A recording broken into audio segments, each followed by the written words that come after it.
Welcome to From Center Ice, the podcast. My name is Courtney, and in what seems to be a very on-brand trend so far this season, if you will, this episode is not being filmed at the correct time or at a normal time. So this is the From Center Ice Cozy Cast, but it is going up on a Wednesday morning, and it is being filmed on a Tuesday night. Well, technically, it is now Wednesday. I am filming this after the quote-unquote opening night in the NHL, even though opening night, as I covered in the happy hour, was last week over in Prague. But the North American opening night, which featured two games, kind of a anticlimactic opening night of sorts, even though the games were really good, but only two games on. There are a lot more tonight, the night you'll be watching this, Wednesday, and I would have thought at least that would be the schedule for the quote-unquote opening night with a bunch of games. That seems to be how the NHL does things, but now I guess with ESPN, even though it's the second year, we're gonna start quote-unquote opening night with two whole games. But anyway, this is the From Center Ice Cozy Cast. I said I was going to record one Monday in the happy hour, which I recorded Sunday, but after recording that happy hour, I got into my group chat with my fantasy hockey friends and some other fellow hockey podcasters, and we ended up doing a big ol' marathon podcast episode with a bunch of us on there, and it was a drunk cast. It was after the happy hour, of course, and so it was my idea, and I recruited all of these wonderful people to hop on and record with me. So that is up on the YouTube channel right now, bonus episode, drunk cast, and it was a lot of fun. Like I said, it was a marathon episode. It's like 4.5 hours long, which isn't super off-brand for From Center Ice. We've had some extremely long episodes. That's why I try to keep these happy hours and cozy casts to only an hour for you. I know the last two episodes have gone over that time by just a little bit, but they also haven't been filmed at the correct time. So as I'm trying to get back on schedule here, as we are jumping back into the regular season of the NHL, they will go back to that hour limit, and that's what I'm going to try to hit with this episode. So since it is not the morning when I would typically record a cozy cast, I have some hot chocolate here with me instead of coffee.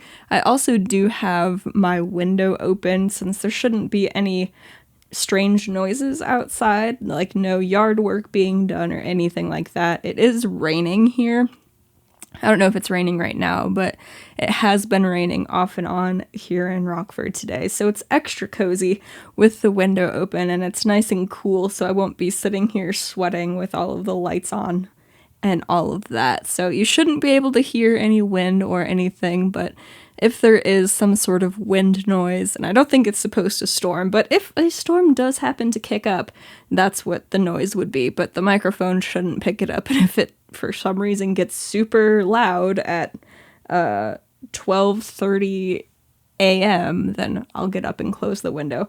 But welcome to the Cozy Cast. How are you all doing? Did you watch the opening night in the NHL with the two games? Did you pass on it because your team wasn't playing? I watched both games. That's why I'm recording this super late. Almost feels like I'm back in college doing assignments after the hockey is over for the night.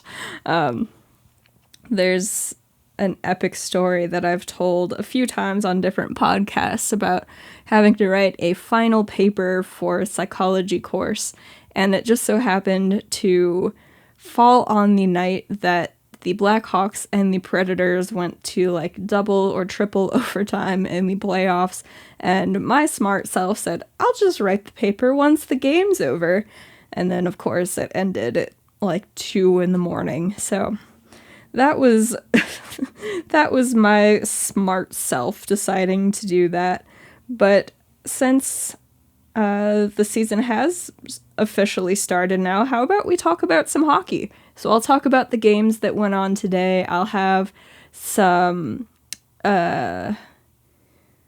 preview for the teams that made the playoffs last year and some thoughts about them, along with a few teams that maybe could jump into that playoff spot. I don't know who will fall out, but we'll talk about who may make the jump into a playoff spot. And then I'll give a little preview about the Blackhawks and the Maple Leafs. But before I jump into hockey, can anybody tell me if there is a new Halloween movie coming out? And of course I say that because on every single commercial break during the two games tonight, I'm pretty sure I saw Michael Myers.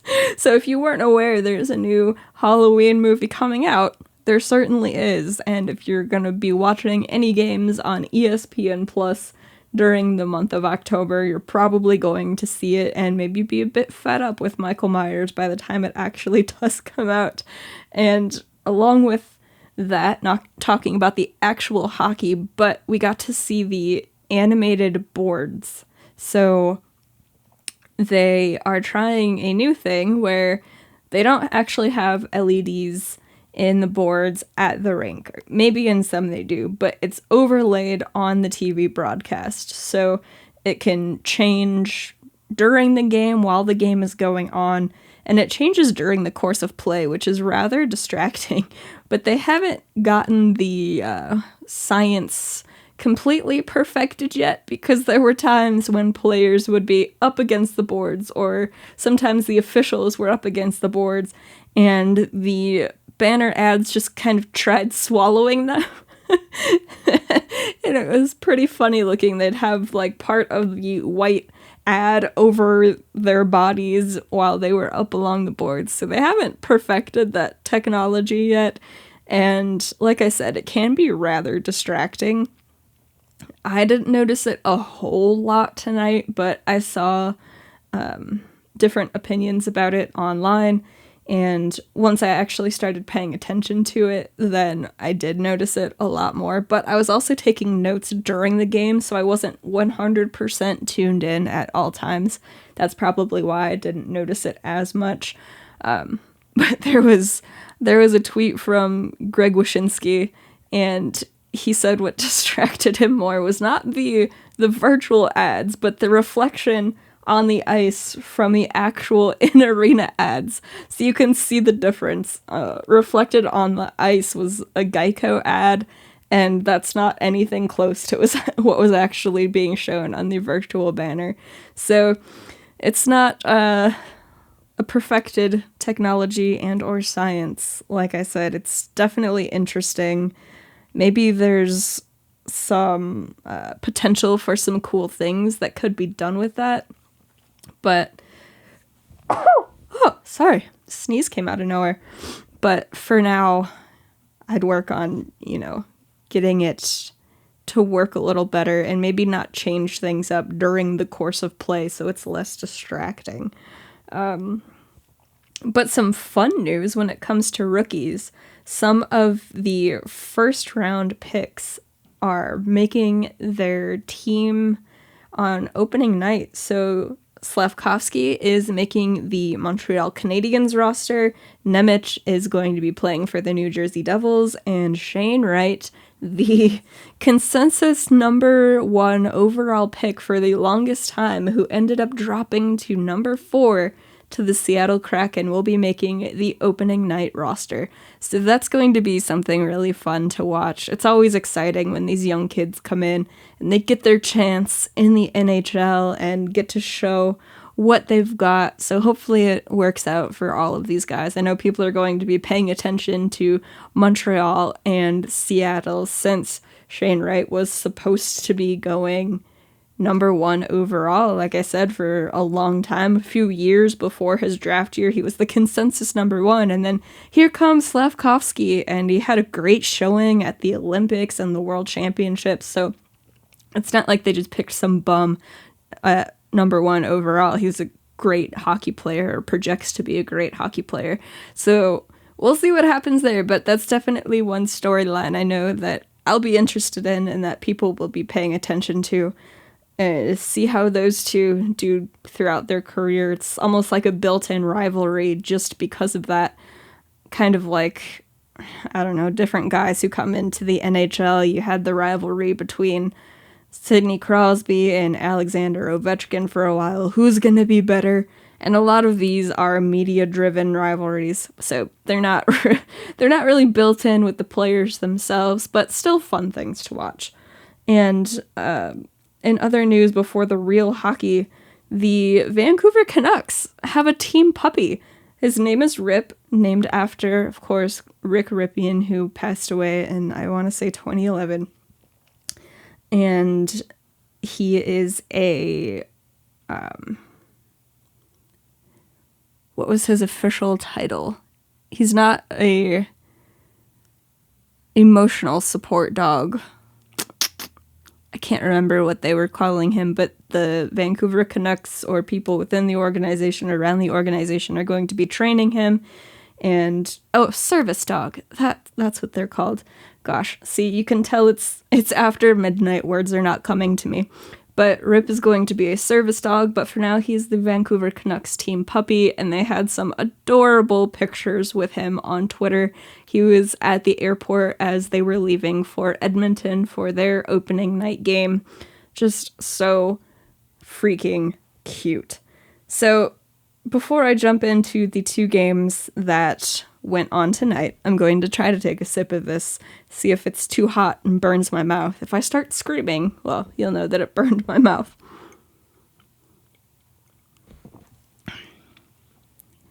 Not too hot, but still a little toasty there. Let's jump into the playoff games from this past postseason and talk about them and maybe points about their season coming up and what could, make or break their teams if they are going to make the playoffs again. So I have them in alphabetical order here. I wasn't trying to rank them in any sort of way. First up, the Boston Bruins. So Bergeron is back with the team. He re-signed.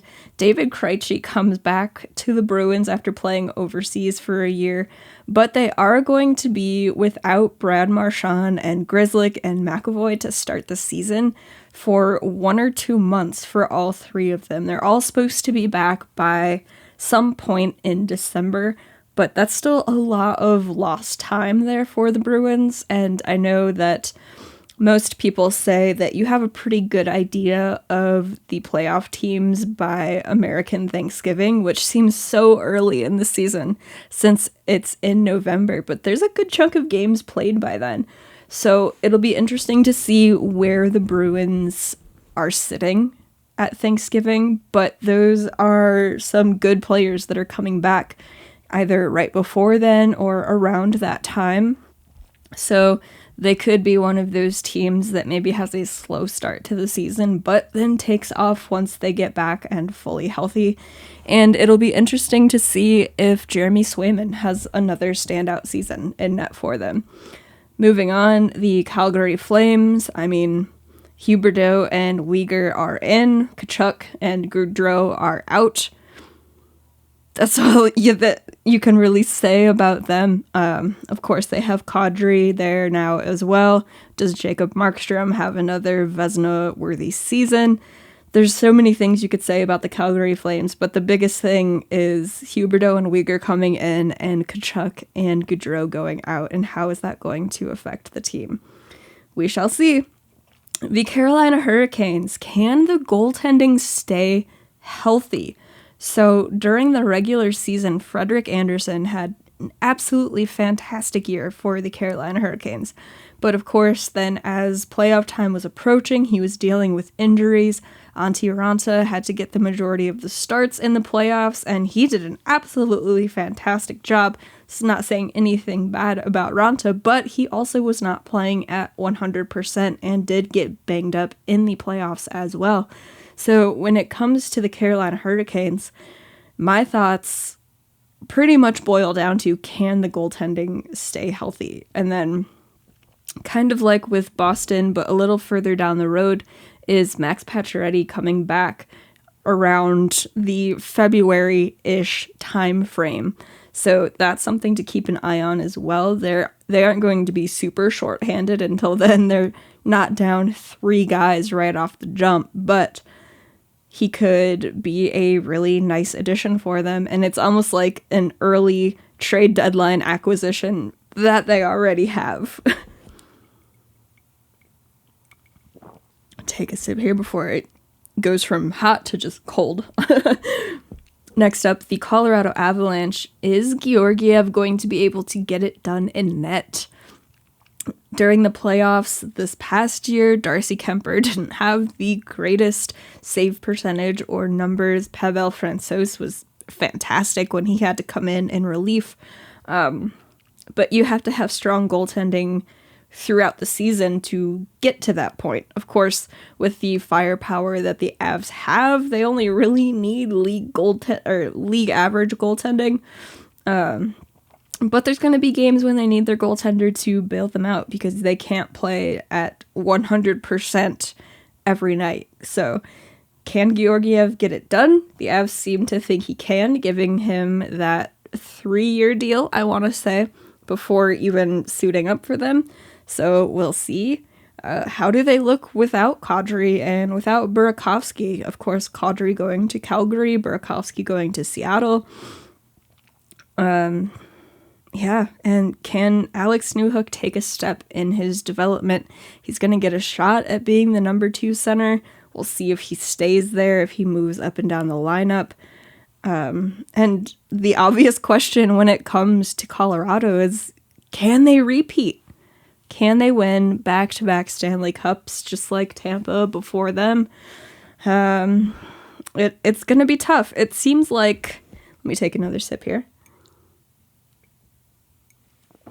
It seems like before Tampa did it, of course, there was Pittsburgh that did it also in recent memory, but before Tampa did as well, it was talked about how difficult it is to repeat as Cup champions. And obviously it is. What Pittsburgh did and what Tampa did is no easy feat, and I'm not trying to say that it is, but it seems like now when there's a Cup winner, you go into the next season and it's more so, can they do it again? And they have the best chance to do it again. Whereas I feel in previous years, if a team got to that level and was close to doing it again, it was almost a surprise. Now it's almost expected that they should be able to play to that level and at least get to the Cup final. I don't know if you all feel the same way. Maybe that's just me. Maybe it's just because of recency bias with Tampa going to the final 3 years in a row. I don't know. The Dallas Stars, an interesting team. They had to fight pretty much up until the end to get their playoff spot. It didn't come down to the final game of the season, but how is their defense going to change without John Klingberg there? And now Jake Ottinger is the guy. He got that nice contract paying him as a starter. He showed during the playoffs that he definitely has the potential to be the guy who can take them to a lot of success. But does he play like it again this season? Sometimes goaltenders go through slumps, and if he does, that doesn't mean he won't rebound next year and be great again. But we're talking about this year. Can he be the guy that takes them to the playoffs? We'll see. Does Pavelski still keep up his scoring pace? Does he fall off a bit? Who knows? Then we have the Edmonton Oilers. And they're quite the interesting team. Of course, having Connor McDavid, you would expect them to just be fantastic every year, but now they don't have Mike Smith in net, so they're going to be running with Jack Campbell as their starting goaltender. Is that going to be better for them? Is that going to be worse for them? Is it going to be okay during the regular season, and then is he better during the playoffs than Mike Smith? Is he worse in the playoffs than Mike Smith was for them? That's going to be something to keep an eye on. He got a big contract, 5 for 5. So they're obviously hoping that he can be that guy for them. Can Draisaitl stay healthy? That is a big one. He basically had one leg for a good chunk of the playoffs this past season and was still one of the best players on the ice. So if Draisaitl can stay 100% healthy throughout this entire regular season and then going into the postseason, and I guess it's impossible to hope that a guy is just 100% healthy the whole time, but not just on one leg, I will say that will be a big win for Edmonton. And can Darnell Nurse be the undisputed number one defenseman with Duncan Keith retiring? Hearing from a lot of people, of course, around the internet, where you will get a lot of takes about every player and every team. He hasn't necessarily lived up to his big old contract yet. He did deal with some injuries last season, so it'll be interesting to watch him and see what kind of year he has. Then we come to the Florida Panthers. The President's Trophy winning Florida Panthers last season got through the first round against the Washington Capitals and then got swept by the Tampa Bay Lightning. So then they went out, they got Matthew Tkachuk from Calgary. They traded Jonathan Huberdeau and Mackenzie Weegar for him. So Huberdeau and Weegar are gone. How does Tkachuk come in and change their gameplay or contribute to it, complement it? What kind of season do they have?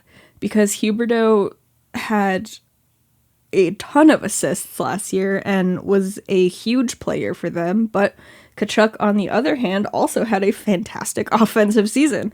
So can he translate that to the Florida Panthers as well? And do we get good Bob or do we get bad Bob? You never really know going into a season with Sergei Bobrovsky which one you're going to get. They do have Spencer Knight in the wings if you do get bad Bob, so maybe Spencer Knight is on his way to becoming the starter, but if we get good Bob, then you have good Sergei Bobrovsky, which can carry you through most things, and then you have a fantastic backup in Spencer Knight. So that's definitely going to be a key for this Florida Panthers season here. Then we come to the LA Kings, and can Jonathan Quick carry them all season?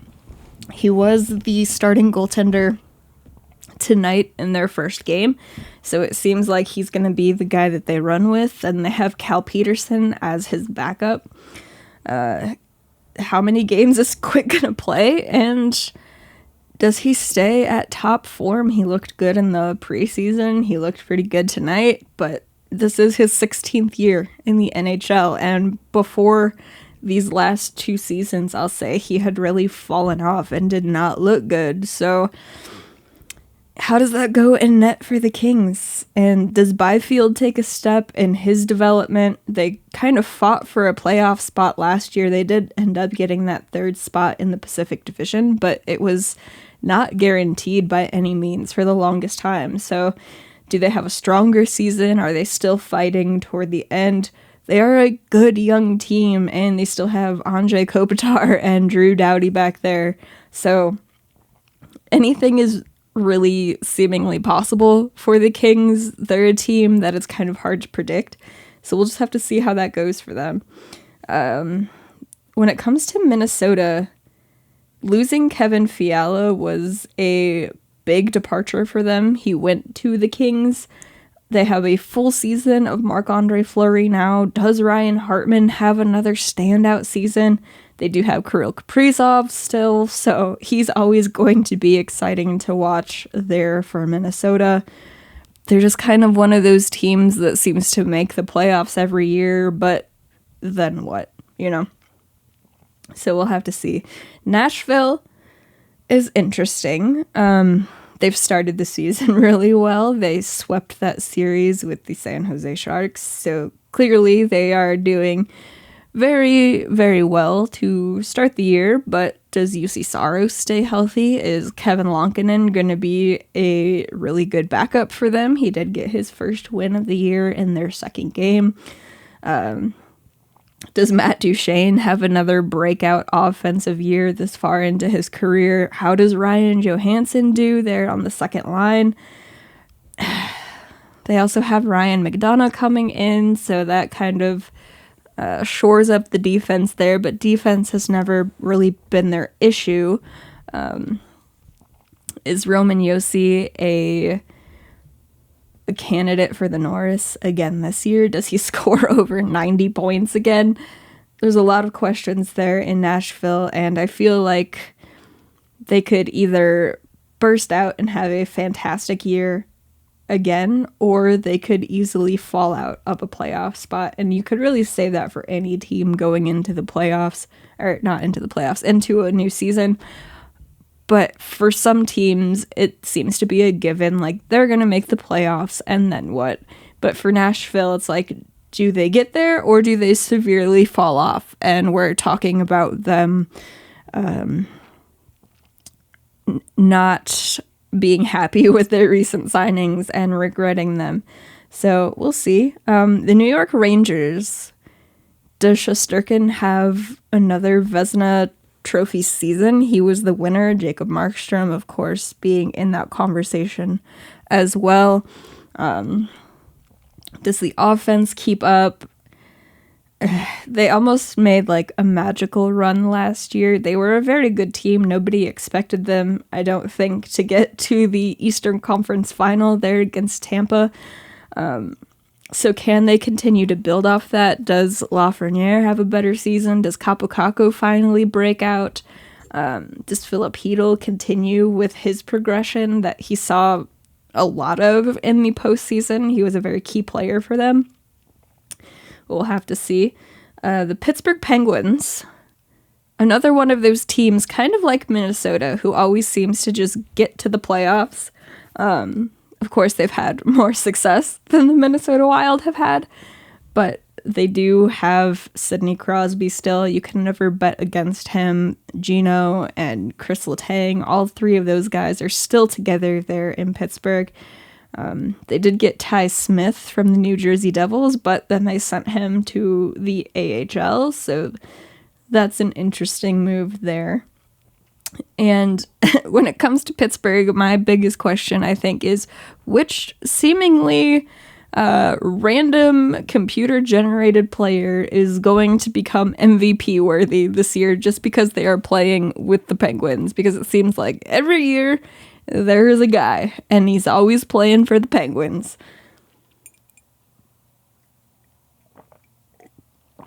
So, who is it going to be this season? Then we have St. Louis. I don't know that I even really have any questions about St. Louis. They just kind of are who they are at this point. I know Ryan O'Reilly needs a new contract coming up soon, so how is his season going to play out? Is Jordan Binnington going to actually fight anybody this year? Is he just going to continue fake fighting people and being a little bitch on the ice? Stay tuned and see. The Tampa Bay Lightning, they lost a lot over this offseason. They had to let Ryan McDonough go, which was a big piece for them on the back end on defense there. Andre Palat went to New Jersey. That was a big loss for them. They were always coming up, or he was always coming up with those clutch goals for them. So how are they going to fare? They still have that incredible top six and the defense with Hedman and Andrei Vasilevsky. Like, these are guys kind of like Sidney Crosby. It's extremely hard to bet against. Of course, back-to-back cup champs in recent memory. But they did lose some key pieces during this offseason. So how is that going to work out for them? What kind of year are they going to have? Are they going to be at the top of their division? They weren't last year when they had all of these key pieces. So that's going to be an interesting team to watch. I'm not going to sit here and say they're going to miss the playoffs, because I'm not going to bet against Vasilevsky. And if I did, then they would just turn it around and have a fantastic season and win the President's Trophy and win the Cup again. So I'm not doing that for sure. The Washington Capitals. So they basically got rid of all of their goaltenders. They got rid of Vitek Vanacek, went to New Jersey, got rid of Ilya Samsonov. He went to Toronto. And they brought in Stanley Cup winning goaltender Darcy Kemper. How is that going to work out for them? Kemper, I don't know that I believe in him to do it all over again. And that's not to say that he's going to have a bad season or that he's a bad goaltender, but I don't quite know that the Washington Capitals can make up for the mistakes like the Colorado Avalanche were able to do. Of course, you have Alexander Ovechkin, who can outscore most of his goaltender's problems, but he's one guy.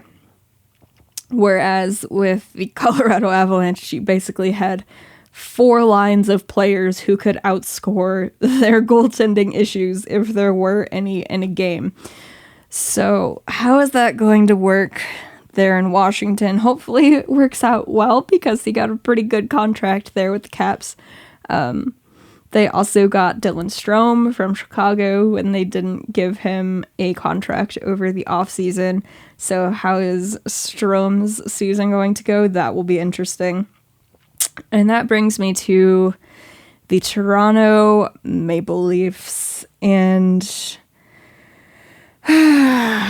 of course, I put them out of order there in the alphabeticalness that I had the rest of the teams in, because of course I would have more to say about Toronto. But the biggest questions there, I think, before you get to the playoffs, because always the biggest question there is, can they get out of the first round? We'll see, but the biggest thing is the goaltending, because now they have Matt Murray and Ilya Samsonov, and how is that going to work out? They looked really good in the preseason, but that has to transfer to the regular season and then into the postseason. We just have to hope that both guys can stay healthy and stay at the top of their games, and maybe having 2 guys who needed a change of scenery and can kind of battle for that number 1 position, maybe that will be the best thing for them. Maybe they will have healthy competition throughout the whole year, and it will really motivate both of them to play at the top of their game. We've seen it before in other situations. It'll just be very interesting to see how the goaltending works out in Toronto. Dennis Malgin made the team out of camp. He looked really good in the preseason. Can he keep that up in the regular season? Does it kind of fall off now that he has secured that spot in the lineup? Of course, nobody's job is ever 100% safe, but he's going to be on the opening night roster. So that will be interesting. Nick Robertson appears to be on his way to definitely securing a spot on the roster. Rasmus Sandin finally signed a contract with the team, 2 years, $1.4 million per season, the same exact deal as Timothy Liljegren, who is going to be out for a bit with injury. Zach Aston Reese got a contract. He turned a PTO into a contract, so that is great for him, a 1-year deal. But maybe most interestingly, since they did have to clear some cap space because it's the Leafs and they're always up against it, they put some interesting guys on waivers the other day. So Kyle Clifford, Adam Gaudette, Victor Mete. Maybe necessarily not so surprising for all of those guys, but also Wayne Simmons was put on waivers, and all of them were sent to the Marlies because they passed through. There was a tweet from Elliot Friedman the other day that said, with season opening rosters finalized tomorrow afternoon, Toronto sent email making it known that 1019 game veteran Wayne Simmons is available. Return is not as important as quote-unquote doing right by the player. Simmons has said he feels good and very much wants to play. Hopefully there's a path. So that is something to keep an eye on. Do they trade Wayne Simmons? Does he end up making his way back into Toronto's lineup? We'll have to see. One good thing for Toronto is that Captain John Tavares is healthy and is going to be ready for opening night. He was out with an oblique injury, so we didn't know if he was necessarily going to be available for opening night, but he is, so that is great news. I think the biggest question just for the regular season is the goaltending for Toronto. But again, they're kind of a team that only really needs league average goaltending. That's what they got last year at times. And for a lot of the time, they had below league average goaltending. So as long as those two can give average or better goaltending, the regular season should be fine. When it comes to health, how many man games are going to be lost due to injury to this team? Of course, you never know with Austin Matthews and his wrist. He seemed to stay fairly healthy last year. John Tavares has been getting knocked around a bit. Of course, now he's healthy from the oblique injury, but there's always going to be injuries throughout the season. Thankfully, the Leafs seem to be deep enough that if one guy were to go down, they have somebody who can step in. In the meantime, you're never going to replace an Austin Matthews with like an Alexander Kerfoot necessarily, but just while they're recovering from injury, these guys can play spot duty.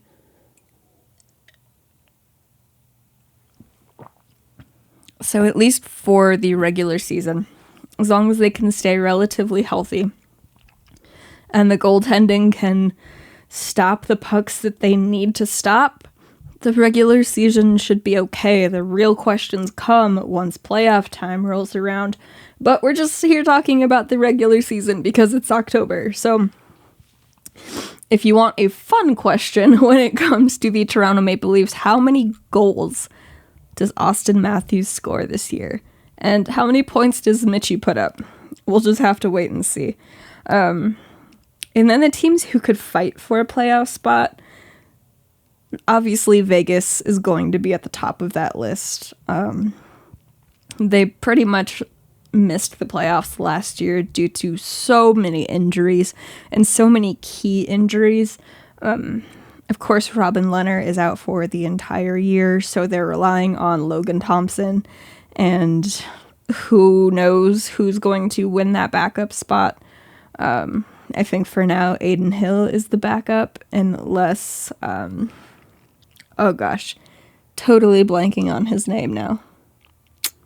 Yep, not going to spend too much time trying to think about it, but Logan Thompson is their number one guy. We'll see. They appear to be relatively healthy for now.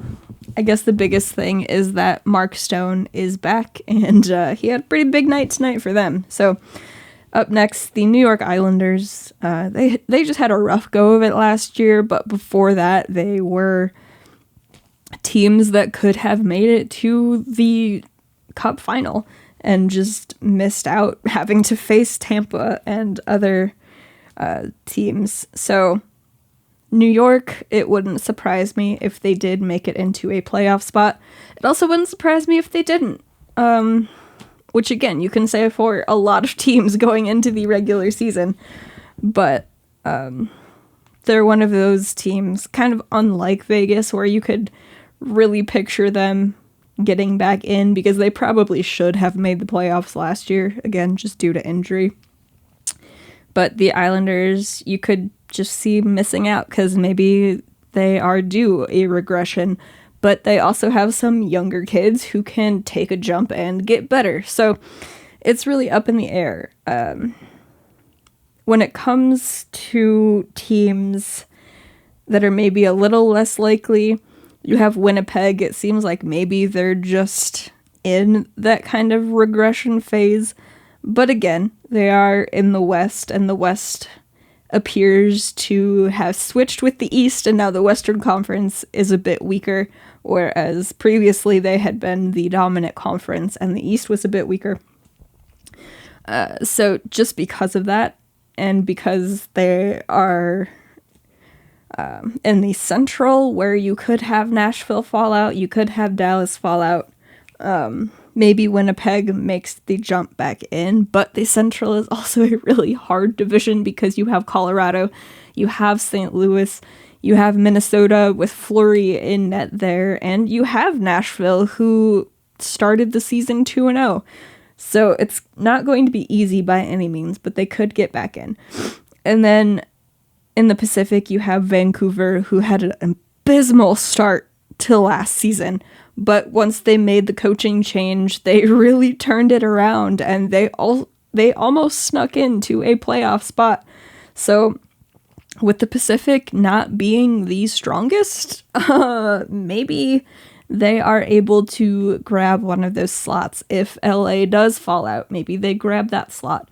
Or maybe they are able to get a wild card spot. I don't think it would necessarily surprise anybody if the Vancouver Canucks were able to get in after they did turn their season around in the latter half of last year. And then when it comes to more questionable teams, but potentially maybe they can make some noise, the Detroit Red Wings, they made a lot of noise in free agency, going out and getting Andrew Kopp, Ville Husso. I know they made some other big acquisitions there, but they have Moritz Seider, they had Dylan Larkin, they have Lucas Raymond, Tyler Bertuzzi. Like, they have guys who can really contribute and put up points. It's just, can they keep pucks out of their net? And that's going to be up to Ville Husso and Alex Nedeljkovic to see if they can do that.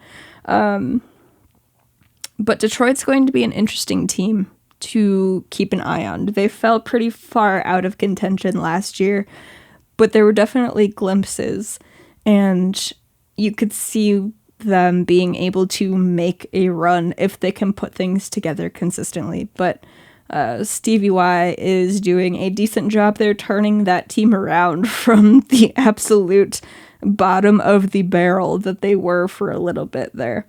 And then another wild card, perhaps, the New Jersey Devils.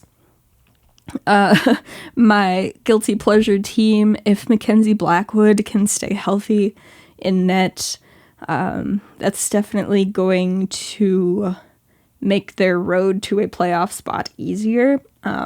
If he doesn't, now they have Vitek Vanacek. They don't have to call up a bunch of rookies.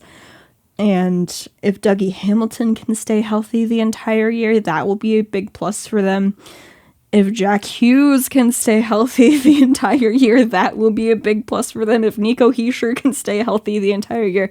So when it comes to the Devils, they are still a very young team, so it's not necessarily guaranteed that all of these skill players will be able to just push them into a playoff spot, because they do still have developing to do and learning to do, but they have the talent there to be able to outscore their problems a lot like the Colorado Avalanche does. I'm not comparing them. I'm just saying, up and down the lineup, they can outscore a lot of their issues. It's just, can they stay healthy? And that is something that really bit them last year.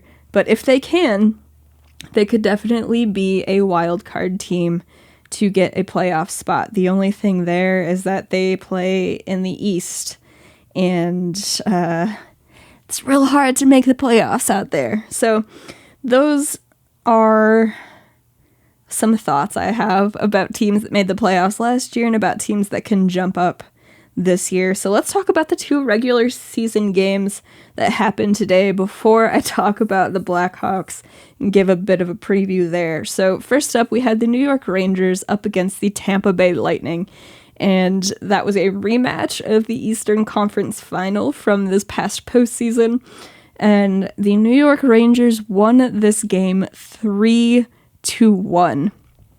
And I know I talked a little bit about how the 2 actual opening games again between the Nashville Predators and the San Jose Sharks were not the most exciting games, perhaps because they were on in the afternoon, maybe because it was just the Preds and the Sharks, and those aren't necessarily 2 of the most exciting teams in the league.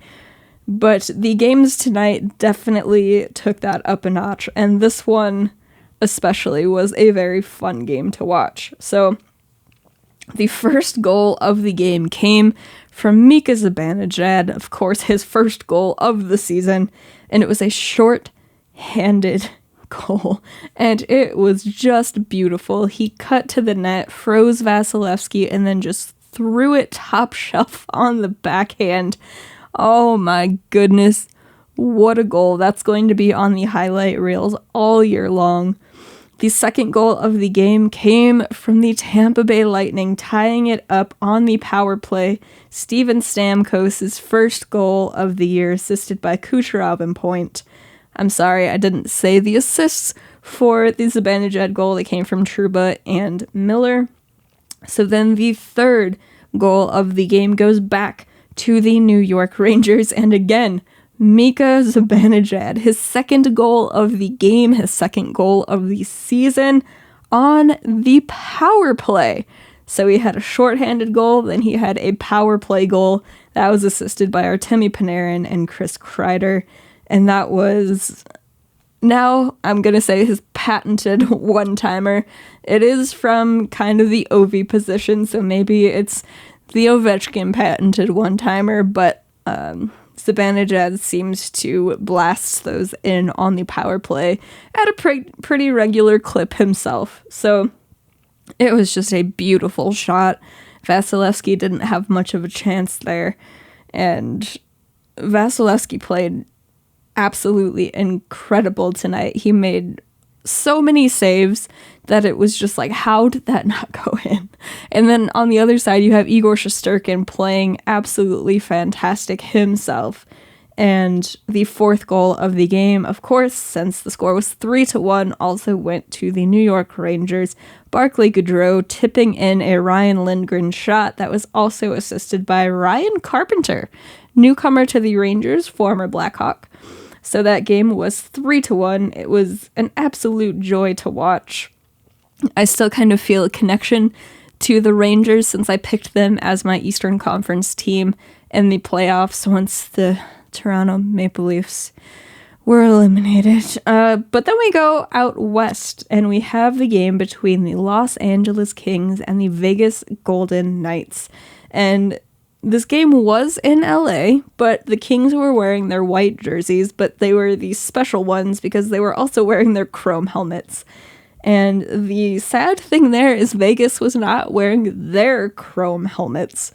Then we could have had dueling shiny helmets between the silver and the gold, but Vegas was wearing their ugly mustard gold jerseys since LA was wearing the whites, and those are just so freaking ugly. I don't know why they switched to those for their regular jerseys instead of the gray ones that they had. They looked so bad. But Vegas did win 4-3. The first goal of the game did come from LA. It was Gabe Vilardi's first goal of the season, assisted by Byfield and Iafallo. And then Jonathan Marchessault of the Vegas Golden Knights tied it up at 1. That was assisted by Carlson. And then Jack Eichel getting his first goal of the season in the first game. Good for him, I guess, but that gave Vegas the lead from Stevenson and Smith. But then LA tied it up. Adrian Kempe, his first of the season, assisted by Kopitar and Dursey. And that goal, with Kopitar's assist on it, he extended his point streak in season opening games to 5 straight years, going back to the 2018-19 season, and that ties Marcel Dion for the longest run in Kings history. So Andre Kopitar still doing his thing out there in LA. But then William Karlsson got the go-ahead goal, assisted by Pietrangelo and Roy. But, or maybe it's Waugh. Is it Waugh out there in Vegas? I know there is a Roy somewhere and a Waugh. I think Vegas is Waugh. I am so very sorry. It is 1:15 in the morning. Brain is not at 100% capacity. But then Arthur Kaliev tied it up. His first of the season, assisted by Moore and Velarde. Velarde's second point of the game. But then with about 25 seconds left in regulation, Captain Mark Stone scored the game-winning goal. It was unassisted. And there you have it. The Vegas Golden Knights winning the game, which was just absolutely obnoxious. But that was also a very fun game, a very fast-paced game. Both of these games tonight were better than the 2 games between Nashville and San Jose. So we were in for a treat tonight, and I'm sure tomorrow we will also be in for a treat. But that treat includes the Blackhawks kicking off their season against the Colorado Avalanche. Do they have to start again against Colorado, the best team in the league, up against potentially the worst team in the league? I don't know, y'all. I don't know. Boris Tkachuk, Caleb Jones, Jake McCabe are all on IR, so they won't be in the lineup. It appears Alec Regula did make the team out of camp, so good for him. Before I get to talking about my takeaways from the preseason and the Blackhawks, we do have some good news that surrounds the team. So Nolan Allen was named captain of the Prince Albert Raiders for the 22-23 season. So our first round pick from 2021. And then Colton Dach was named captain of the Kelowna Rockets. So 2 Blackhawks prospects being named captain of their respective junior team. And Colton Dach also got the overtime game-winning goal for Kelowna tonight, much like Kevin Korchinski scored the overtime game-winning goal for the Seattle Thunderbirds the other night. So, Blackhawks prospects doing big things, which is good news because the Chicago Blackhawks themselves are not going to be doing big things. In the preseason, they went 1-5-0. So they won 1 of their 6 preseason games, but it gets worse because they were outscored 6-22, and 5 of the Blackhawks goals came in their first 2 games, and one of them was an empty netter. So that means in the last 4 preseason games, they scored 1 goal, and that 1 goal came from Jack Johnson. Of all players. So offense is going to be hard to come by once again for the Blackhawks this season, which shouldn't be surprising because last year they had Brandon Hagel scoring over 20 goals. We still had Alex DeBrincat, and Patrick Kane was putting up some decent points from feeding those 2 guys. And we don't have Cat or Hagel anymore, and who knows how long Patrick Kane is going to be around. So it's going to be rough in the offense department, and probably pretty rough in the goaltending department as well. So in the preseason games that they played, Peter Mrazek made 58 of 68 saves. He had an .853 save percentage. Alex Stalock made 60 of 70 saves for an .857 save percentage. Funny enough, both guys gave up 10 goals. I thought that was strange when I was making these notes, both of them giving up 10. And then you have Arvid Soderblom. Of course, he did only see action in one game, but he did play the entire game. He made 31 of 33 saves for a .939 save percentage. But I am sorry, Blackhawks fans, because Arvid is mine down in Rockford, and you can't have him and ruin his development. So things were not looking good in the preseason. Patrick Kane went scoreless. He didn't get a goal.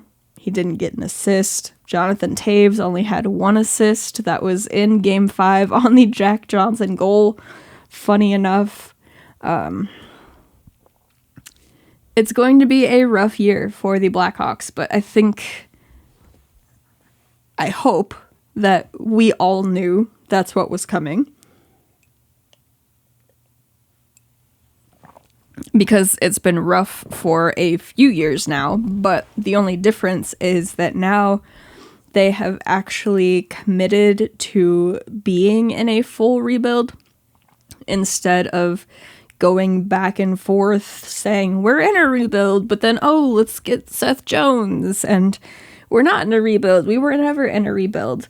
Well, now that old regime is gone, we have Kyle Davidson at the helm as our GM, and he has committed to a full rebuild.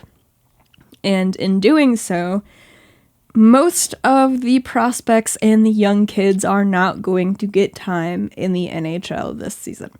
There's always going to be some call-ups, an injury here or there, or some guy playing really well in Rockford, so they call him up, give him a pat on the back. You're doing great in the American League, buddy. Here's a couple games in the NHL.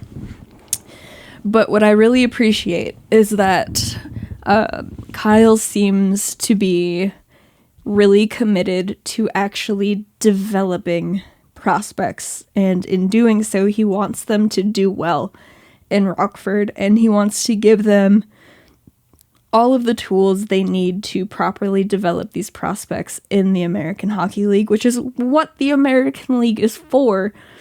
It's just not what the Blackhawks and the former regime really used it for, and I don't know why. It's just how it was. So the season is going to be rough for the Chicago Blackhawks. There's no ifs, ands, or buts about that. But what we can kind of hope for is to see improvements in different places. So with Luke Richardson as the coach now, he was a long-time defenseman in the NHL. One of the things that has been very bad for the Blackhawks in recent history is the defensive structure. And there really hasn't been much of a defensive structure.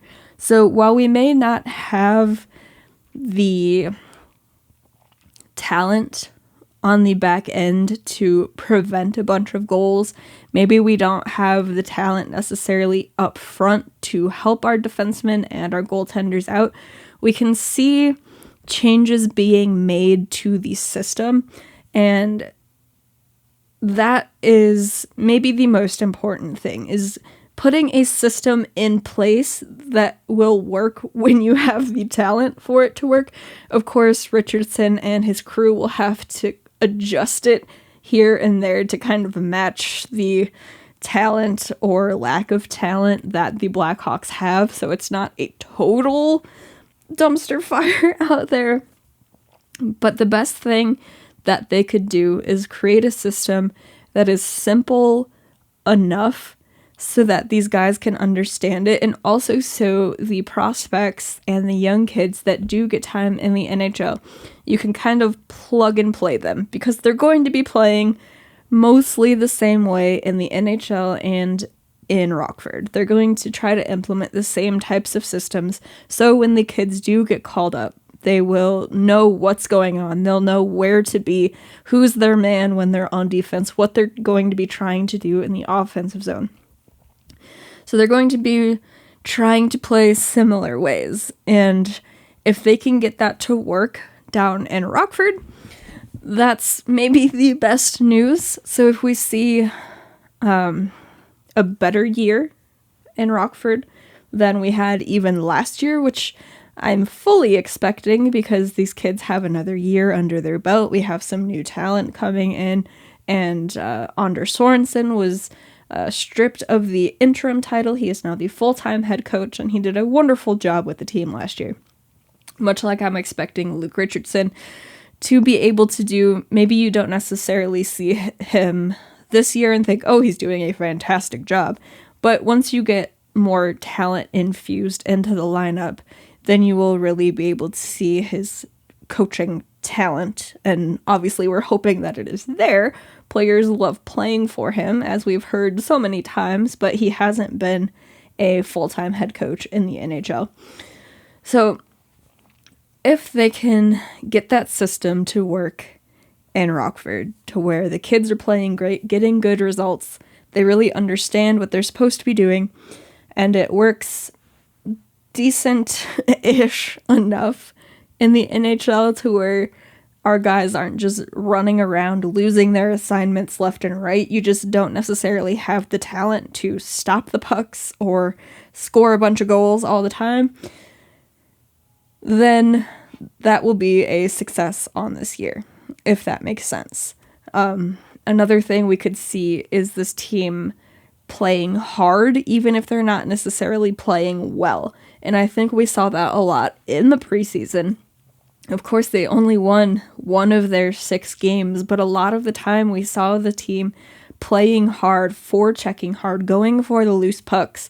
It's just the results did not come. So in game 1, let's see, they lost 4-1 to St. Louis. Game 2, that was the one that they beat the Red Wings 4-2. Game 3, they lost 3-0, but all 3 of those goals were scored in the third period, so it went scoreless for 2 periods. Game 4, they played the Wild. This was the home away from home series. They lost 3-0, but Mrazek did make 30 of 33 saves. That's not bad. Game 5, also against the Wild, it was 4-1.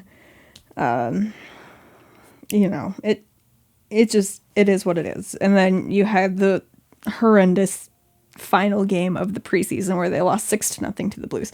But that's just kind of the season that we're going to have here, where if you just look at the score, the results aren't going to be there. Or we can hope that they're not there because we want to get the best draft pick possible. So we don't necessarily want the team to win games, but if they can look decent while losing, and you can see that they're giving an effort out there, and you can see things kind of falling into place where they look more structured defensively, like you can kind of see the idea behind what they're going to do. They just don't necessarily always execute on said idea. That will be the win of the season, and also seeing the progression of the younger players if they do get to be called up, or even if they play the majority of the season with the team, such as an Alec Regula, maybe an Alex Vlasic. I know he's dealing with a bit of an injury going into the season here, but he's only supposed to miss a game or 2, so it's nothing too serious. But if you can see progression from those kids, and you can see systems starting to fall in place, and the team is still playing hard, but not getting the wins, that is going to be a positive season for the Blackhawks.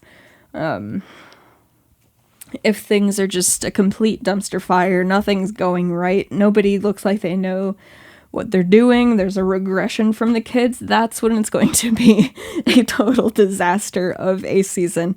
And we can just desperately hope that that is not the case, although if it is, we probably still get a very good draft pick, and we live and we learn and hope for better next season. But we're just going to have to see how it goes. It's going to be ugly. So buckle up. But before I end this episode, I do have the upcoming schedule for tonight, Wednesday night, and Thursday. The happy hour will be on Friday. I'll talk about those then. But Wednesday, we have the Boston Bruins versus the Washington Capitals, the Columbus Blue Jackets taking on the Carolina Hurricanes, the Toronto Maple Leafs up against the Montreal Canadiens, the Chicago Blackhawks and the Colorado Avalanche. It is the Avalanche banner-raising game, so we get to enjoy that as well. The Seattle Kraken taking on the Anaheim Ducks, and the Vancouver Canucks taking on the Edmonton Oilers. So that is your slate of games for Wednesday. On Thursday, there are even more games. We have the Arizona Coyotes taking on the Pittsburgh Penguins, the New Jersey Devils playing the Philadelphia Flyers, the Ottawa Senators and the Buffalo Sabres, the Florida Panthers taking on the New York Islanders, the Washington Capitals up against the Toronto Maple Leafs, the New York Rangers and Minnesota Wild, the Dallas Stars versus the Nashville Predators, the Colorado Avalanche up against the Calgary Flames, so Colorado being reunited with Nazem Kadri there, the Chicago Blackhawks and the Vegas Golden Knights. So back-to-back games for both the Blackhawks and the Toronto Maple Leafs, and finishing out the night is the Seattle Kraken against the LA Kings. So that is your slate of games for Thursday. The NHL is now in full swing with the regular season officially being started for everybody, not just two teams over in Prague. So who's your team if you are not rooting for the Blackhawks or the Maple Leafs? How do you think they're going to do this year? Which teams that made the playoffs last year do you think are going to fall out? Which teams that missed do you think are going to make it? I would love to know all of your thoughts. Leave them down in the comments. And we can only hope that these happy hours and cozy casts will get back on schedule and there won't be any more impromptu mega episodes that are almost 5 hours long. But that one was very fun. Go give it a listen. Maybe it'll take you a couple times to get through it, but it's still worth listening to. All of that being said, thank you all so very much for watching. I hope you all enjoyed this Cozy Cast episode. I appreciate each and every one of you. If you want to hear more from me or from Center Ice, you can check out FromCenterIce.com. There's links to all of the places you can find us over there. Otherwise, if you are listening to the audio-only version of this, give us a rating and a review. I would greatly appreciate that. If you want to watch the video version, you can over on YouTube, youtube.com/C/FromCenterIce. I think also youtube.com/FromCenterIce also works. Haven't tried it out, but all of the links are down in the show notes and the description. If you want to follow on social media, it is at VFCenterIcePod on Twitter and at FromCenterIcePod on Instagram. Those links are also in the descriptions for you as well. But once again, thank you all so very much for watching. After tonight, I'm going to have some actual Blackhawks games to talk about, for better or for worse. And there will also be Toronto Maple Leafs games to talk about. Hopefully those are for the better. But, yeah, get excited. The season is here. We're going to have a lot of hockey to talk about every single day. So, of course, join me on Twitter where I'll be live tweeting most of the games. And on nights like tonight where my teams aren't playing, I was also tweeting about the games because I can't help myself. So, again, thank you so very much for tuning in, and I will catch you all in the next episode. Bye, guys.